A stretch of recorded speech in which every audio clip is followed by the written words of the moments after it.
Football ലോകത്തെ ഞെട്ടിച്ചുകൊണ്ടായിരുന്നു Qatar world cup Argentina സ്വന്തമാക്കിയത്. ഫ്രാൻസിനെ ഫൈനലിൽ തോൽപ്പിച്ചുകൊണ്ട് അർജൻറ്റീന കപ്പ് നേടിയെടുത്തത് ഫുട്ബോളിൻ്റെ ചരിത്രത്തിൽ തന്നെ ഏറ്റവും മികച്ച മത്സരങ്ങളിലൊന്നായിട്ടാണ് ഫുട്ബോൾ ലോകം വിലയിരുത്തുന്നത്. അന്ന് പെനാൽറ്റി ഷൂട്ടൗട്ടിലായിരുന്നു അർജൻറ്റീന ഫ്രാൻസിനെ പരാജയപ്പെടുത്തിക്കൊണ്ട് വേൾഡ് കപ്പ് സ്വന്തമാക്കിയത്.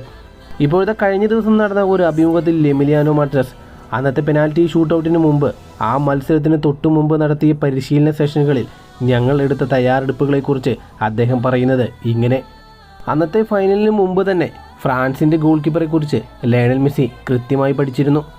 ലയണൽ മെസ്സി അദ്ദേഹത്തിനെതിരെ എങ്ങനെയാണ് പെനാൽറ്റി എടുക്കേണ്ടതെന്ന് അദ്ദേഹം നേരത്തെ തന്നെ തീരുമാനിച്ചിരുന്നു. അതിനുവേണ്ടി പ്രാക്ടീസ് ചെയ്തപ്പോൾ വേണ്ട നിർദ്ദേശങ്ങൾ നൽകിയത് ഞാനായിരുന്നു. അദ്ദേഹത്തിന് മാത്രമായിരുന്നില്ല, ഞങ്ങളുടെ ടീമിലേക്ക് എല്ലാവരോടും പെനാൽറ്റി ഷൂട്ടൗട്ട് വരികയാണെങ്കിൽ ആരൊക്കെ എങ്ങനെയൊക്കെ കിക്കെടുക്കണമെന്നുള്ള നിർദ്ദേശം എനിക്ക് നൽകാൻ സാധിച്ചു.